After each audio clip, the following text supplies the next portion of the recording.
ಹೀಗೆ ನಾವು ಕಟ್ಟಿದ ಕೂಡಲೇ ಇಲ್ಲಿಂದ ಏರ್ ವ್ಯಾಕ್ಯೂಮ್ ಆಗ್ತದೆ, ಒಳಗೆ ತಗೊಳ್ತದೆ. ಅಷ್ಟಾಗುವಾಗ ಗಾಳಿ ಹೋಗಿ ಪೈಪ್ ನೀರು ಕೆಳಗೆ ಖಾಲಿ ಆಗ್ತದೆ, ಏನೂ ತೊಂದರೆ ಆಗುದಿಲ್ಲ. ಅದಕ್ಕಿಂತ ಹೆಚ್ಚು ನೀರು ಬಂದ್ರೆ ಅದು ಇಲ್ಲಿಂದ ಹೊರಗೆ ಹೋಗ್ಬೇಕಾಗ್ತದೆ, ಇಲ್ಲದ್ರೆ ಎಲ್ಲಿಯಾದ್ರೂ ಪೈಪ್ ಬಿಚ್ಚಿ ಹೋಗುವ ಸಾಧ್ಯತೆ ಇದೆ. ಇನ್ಪುಟ್ ಪ್ರೆಷರ್ ಜಾಸ್ತಿ ಆಯ್ತು ಅಂತೇಳಿ ಆದ್ರೆ ಫಿಲ್ಟರ್ ಬ್ಲಾಕ್ ಆಗಿದೆ ಅಂತ ಹೇಳಿ ಲೆಕ್ಕ. ಔಟ್ಪುಟ್ಟಿನ ಪ್ರೆಷರ್ ನಾಮಿನಲ್ ಪ್ರೆಷರ್ಗಿಂತ ಕಡಿಮೆ ಆದ್ರೆ ಫಿಲ್ಟರ್ ಬ್ಲಾಕ್ ಆಗಿದೆ ಅಂತ ಹೇಳಿ ಲೆಕ್ಕ. ನೀವು ಸ್ಪ್ರಿಂಕ್ಲರ್ ಇರಿಗೇಷನ್ ಹಾಕೋದೇ ಆಗಿರಲಿ, ಡ್ರಿಪ್ ಇರಿಗೇಷನ್ ಹಾಕೋದೇ ಆಗಿರಲಿ, 3 ಸೇಫ್ಟಿ ವಾಲ್ವ್ ಇದ್ರೆ ನಿಮ್ಮ ಇರಿಗೇಷನ್ ವ್ಯವಸ್ಥೆ ಯಾವತ್ತೂ ಕೂಡ ಸುರಕ್ಷಿತ. ಒಂದನೇದಾಗಿ ನಾನ್ ರಿಟರ್ನ್ ವಾಲ್ವ್, ಇನ್ನೊಂದು ಪ್ರೆಷರ್ ರಿಲೀಸ್ ವಾಲ್ವ್, ಇನ್ನೊಂದು ಏರ್ ವಾಲ್ವ್.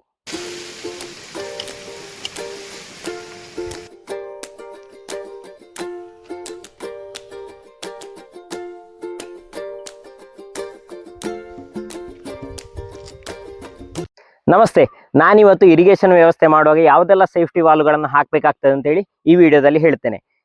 ಇದು ಪ್ರೆಷರ್ ರಿಲೀಸ್ ವಾಲ್ವ್. ಇದು ಬೇರೆ ಬೇರೆ ಸೈಜಲ್ಲಿ ಬರ್ತದೆ. ಇದೀಗ 2 ಇಂಚಿನ ಪ್ರೆಷರ್ ರಿಲೀಸ್ ವಾಲ್ವ್. ಸಾಧಾರಣ ಒಂದು 10 HP ಮೋಟರ್ನ ತನಕ ಪ್ರೆಷರ್ ರಿಲೀಸ್ ಮಾಡಲಿಕ್ಕೆ ಇದು ಸಾಕಾಗ್ತದೆ. ಇದು ಸೇಫ್ಟಿ ವಾಲ್ವ್ ಅಂತ ಹೇಳಿ ಕೂಡ ನಾವು ಹೇಳ್ತೇವೆ. ಇದನ್ನು ನಾವು ಬೇಕಾದಷ್ಟು ಪ್ರೆಷರ್ ಸೆಟ್ ಮಾಡಿ ಇಟ್ಕೊಳ್ಬೇಕಾಗ್ತದೆ. ನಮ್ಮ ಜಾಗದಲ್ಲಿ ನಾಮಿನಲ್ ಪ್ರೆಷರ್ ಎಷ್ಟಿರ್ತದೆ ಅಂತ, ಎಷ್ಟು ಬೇಕು ಅಂತೇಳಿ ನಮಗೆ ಗೊತ್ತಿರಬೇಕು. ಸಾಧಾರಣ ಡ್ರಿಪ್ ಇರಿಗೇಷನ್ ವರ್ಕ್ ಆಗಲಿಕ್ಕೆ 1 ರಿಂದ 1.5 kg ಪ್ರೆಷರ್, ಸ್ಪ್ರಿಂಕ್ಲರ್ ಇರಿಗೇಷನ್ ಸಾಧಾರಣ 1.5 kg ಪ್ರೆಷರ್ ಸೆಟ್ ಮಾಡಿ ಇಟ್ಟುಕೊಂಡ್ರೆ ಸಾಕಾಗ್ತದೆ. ಸ್ಪ್ರಿಂಕ್ಲರ್ ಅಥವಾ ಡ್ರಿಪ್ ಹಾಕುವಾಗ ನಾವು ಈ ರೀತಿಯ ಗೇಟ್ ವಾಲ್ಗಳನ್ನು ಹಾಕ್ತೇವೆ, ಬಾಲ್ ವಾಲ್. ಈಗ ನಾವು ಬಾಲ್ ವಾಲ್ ತಿರುಗಿಸಿ ಒಂದು ಜಾಗದಿಂದ ಮತ್ತೊಂದು ಜಾಗಕ್ಕೆ ಶಿಫ್ಟ್ ಮಾಡ್ತೇವಲ್ವಾ, ಇದು 1ನೇ ವಾಲ್ವ್, 2ನೇ ವಾಲ್ವ್, 3ನೇ ವಾಲ್ವ್ ಅಂತ ಹೇಳಿಕೊಂಡು ಅಪ್ಪಿತಪ್ಪಿ ನಾವು ಎಲ್ಲ ಗೇಟ್ಗಳನ್ನು ಆಫ್ ಮಾಡಿದ್ರೆ ಅಲ್ವಾ, ಅಷ್ಟಾಗುವಾಗ ತೊಂದರೆ ಆಗದಿರಲಿ ಅಂತ ಹೇಳಿಕೊಂಡು ಈ pressure release valve, PRV safety valve ಅಂತ ಕೂಡ ಹೇಳ್ತೇವೆ, ಇದನ್ನು ನಾವು ಫಿಟ್ ಮಾಡಿದ್ರೆ ಒಳ್ಳೇದು. ಇಲ್ಲಿ ನೋಡಿ, ಇದರ ಮೇಲೆ ಒಂದು ನಟ್ ಉಂಟು. ಇದನ್ನು ತೆಗೆದ ಕೂಡಲೇ ಇದರ ಕ್ಯಾಪ್ ತೆಗಿಲಿಕ್ಕೆ ಬರ್ತದೆ. ಇಲ್ಲಿ ಒಂದು ಸ್ಪ್ರಿಂಗ್ ಇದೆ, ಇದರ ಮೇಲೆ 2 ನಟ್ ಇದೆ. ಇದನ್ನು ಲೂಸ್ ಟೈಟ್ ಮಾಡಿ ನಾವು ಪ್ರೆಷರ್ ಅನ್ನು ಅಡ್ಜಸ್ಟ್ ಮಾಡಬಹುದು. ಇಲ್ಲಿ ಒಂದು ಪ್ರೆಷರ್ ಗೇಜ್ ಹಾಕಲಿಕ್ಕೆ ಜಾಗ ಕೂಡ ಇದೆ, ಅದನ್ನು ನೋಡಿಕೊಂಡು ಕೂಡ ಮಾಡ್ಲಿಕ್ಕೆ ಆಗ್ತದೆ. ಇದನ್ನು ಲೂಸ್ ಮಾಡಿದಷ್ಟು ಪ್ರೆಷರ್ ಬೇಗ ರಿಲೀಸ್ ಆಗ್ತದೆ, ನೀರು ಬೇಗ ರಿಲೀಸ್ ಆಗ್ತದೆ. ಇದನ್ನು ಟೈಟ್ ಮಾಡಿದಷ್ಟು ಲೇಟ್ ಆಗಿ. ಇದರಲ್ಲಿ ಸಾಧಾರಣ ನಾವು ತೆಗೆಯುವಾಗ ಒಂದು 4 kg ಪ್ರೆಷರ್ನಷ್ಟು ಸೆಟ್ ಮಾಡಿ ಬರ್ತದೆ.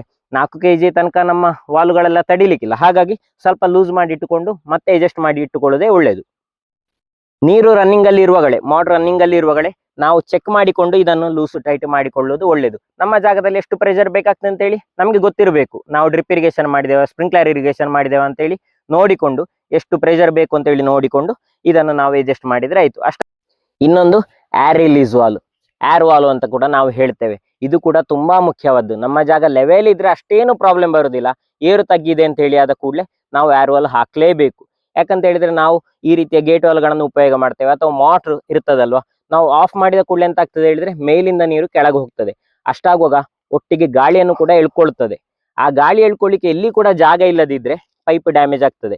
ಎಷ್ಟೇ ದಪ್ಪದ ಪೈಪ್ ಹಾಕಿರ್ಲಿ ನೀವು, 6 kg, 8 kg, 10 kg, ಅದು ಲೆಕ್ಕಕ್ಕೆ ಬರುದಿಲ್ಲ. ನೀವು HDP ಪೈಪ್ ಹಾಕಿದ್ರು ಕೂಡ ಅದು ಡ್ಯಾಮೇಜ್ ಆಗಿ ಆಗ್ತದೆ. ಹೆಚ್ಚಿನವರಿಗೆ ಏರ್ ವಾಲ್ವ್ ಹಾಕ್ಬೇಕು ಅಂತ ಗೊತ್ತಿರ್ತದೆ, ಎಲ್ಲಿ ಹಾಕ್ಬೇಕು ಅಂತ ಗೊತ್ತಿರುವುದಿಲ್ಲ.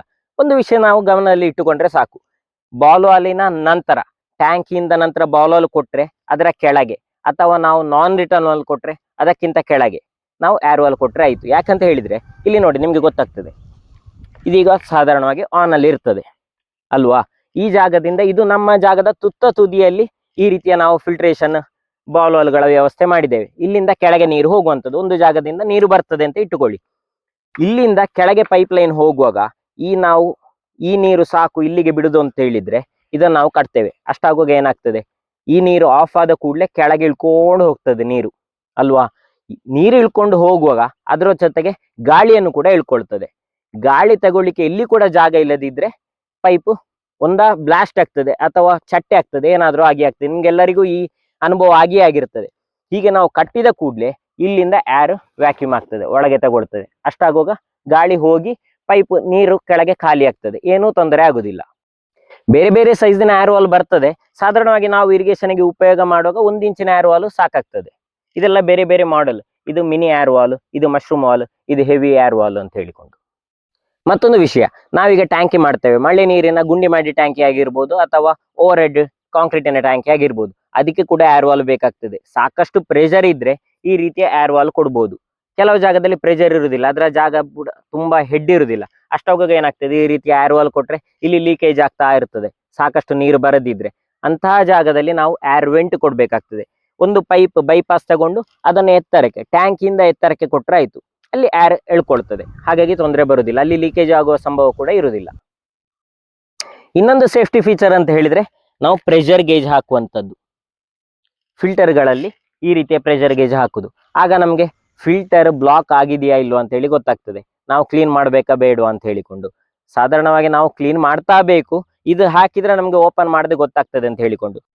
ಇದೀಗ ಬೋರ್ವೆಲ್ ಇಂದ ಇನ್ಪುಟ್ ಬರ್ತದೆ, ಇದು ಮೇನ್ ಲೈನ್ ಫಿಲ್ಟರ್ಗೆ ಬರುವಂತದ್ದು. ಇದು ಸ್ಯಾಂಡ್ ಫಿಲ್ಟರ್.